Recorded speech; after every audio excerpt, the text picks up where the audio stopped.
Jusqu'en 1967, on s'appelait des Canadiens puis des Canadiennes françaises. Puis, avec l'Expo 67, pour faire un pays universel, plus inclusif, le projet du pays aussi, on s'est fait renommer les Québécois. Puis les Québécois, c'est merveilleux, c'est une province dont on peut être fier. Très inclusive, il n'y a pas vraiment tant de racisme que ça. Puis c'est un beau développement à l'échelle internationale. Par contre, on a mis d'un coin notre culture d'origine canadienne-française, puis canadienne-française d'ascendance autochtone. Ça, c'est les personnes qui se disent métisses au Québec. Parce que on se faisait appeler de même qu'on était TQ. Puis Louis Riel, il vient quand même de notre culture. Mais ça a été comme normalisé, puis il faut répondre à des critères, il faut avoir signé des traités, répondre aux 10 critères parlés pour être capable de s'appeler métis. Donc, il y a beaucoup de personnes qui sont méprisées au Québec.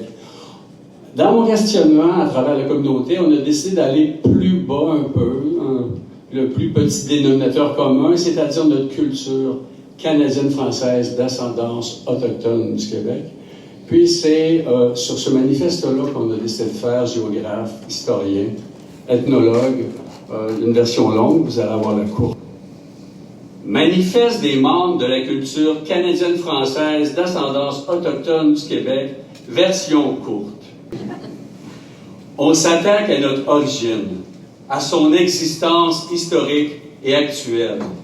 Certains nous dénient même le droit d'être qui nous sommes. Et pourtant, nous sommes ce peuple français venu d'Europe pour s'établir en cette terre d'Amérique. Et rien dans l'attitude des ancêtres ne méprisait les Autochtones déjà présents sur le territoire. Bien au contraire.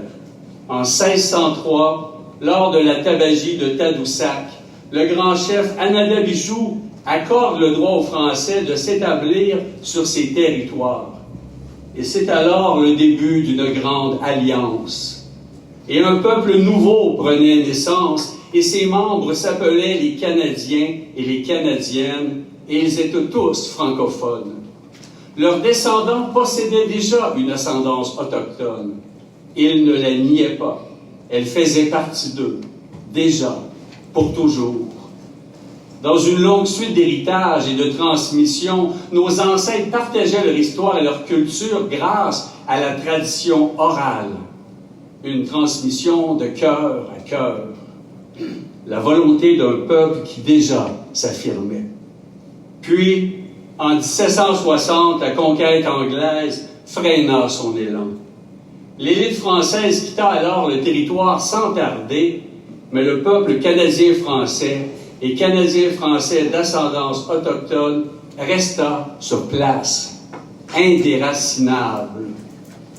Peuple de souche, mais aussi de racines, de sève, de fleurs et de feuillages. Il fut soumis au mépris du pouvoir anglophone et à l'Église catholique qui ne laissait nulle trace de cette culture dans ses registres. Ils devinrent donc un peuple invisible, intraçable, méconnu, dont il fallait taire le nom.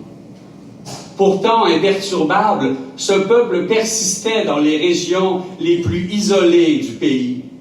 La Côte-Nord, le Saguenay, Charlevoix, la Gaspésie, mais aussi dans la périphérie des villages et des villes. Leur culture prospérait. Ils étaient trappeurs, chasseurs, pêcheurs, bûcherons, artistes et artisans, couturières et fileuses. Ils n'étaient pas des Autochtones, ni seulement des Blancs de souche française, mais bien des sauvages blancs, vigoureux, peuples métissés qui survivaient en marge du récit officiel. Ils acceptèrent la Confédération de 1867 sans savoir que leur nom de Canadiens, leur nom propre, serait étendu à d'autres, d'un océan à l'autre.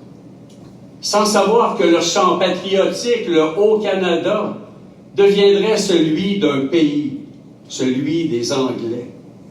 Et que c'était là une appropriation culturelle, bien avant que cette expression ne fasse date.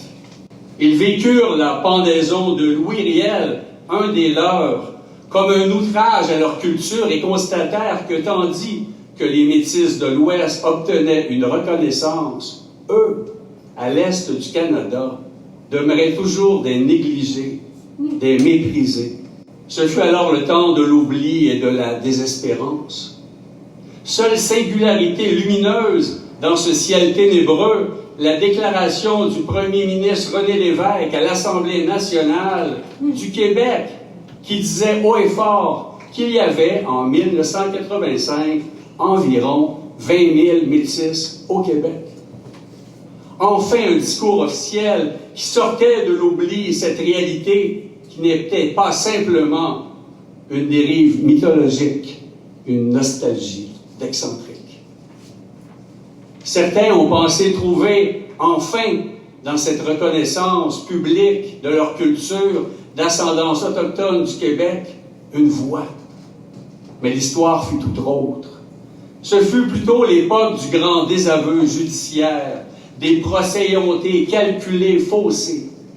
Ils connurent tous la défaite et le plus grand mépris de la part des médias nourrissant l'exclusion culturelle et la négation de l'autre. Alors, le découragement s'imposa à nouveau. Sauf pour certains rebelles qui décidèrent que personne n'allait dicter qui ils étaient ou qui ils n'étaient pas. Ils comprirent alors qu'il fallait sortir du colonialisme bureaucratique, administratif, où ils étaient embourbés et se rassembler derrière une identité distincte, historique, indéniable, et la promouvoir.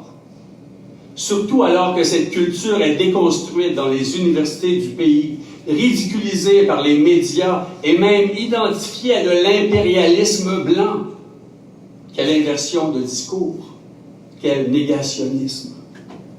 Mais sans broncher et sans rougir, nous assumons encore notre identité canadienne-française d'ascendance autochtone du Québec. Une culture de voisinage, d'échange et de confiance. Une culture d'adoption, de solidarité et d'inclusion. Depuis son origine, une culture ouverte à l'autre.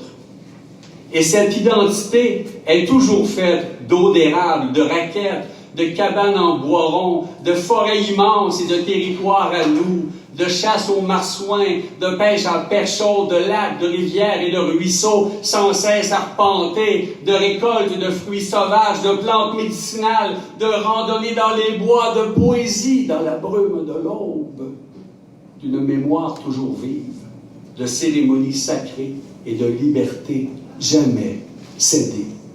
Et la langue française est sacrée pour nous, et toujours nous la défendrons. Bref, nous n'avons rien perdu, et personne ne nous fera disparaître. Car nous ne resterons pas sans voix. Nous avons un drapeau, et nous le hissons fièrement.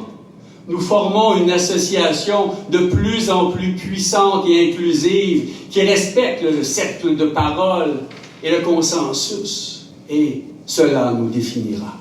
Et afin d'honorer nos ancêtres, nous ne craignons plus d'être ce que nous sommes depuis le début de notre histoire, les fiers membres de la culture canadienne-française d'ascendance autochtone du Québec.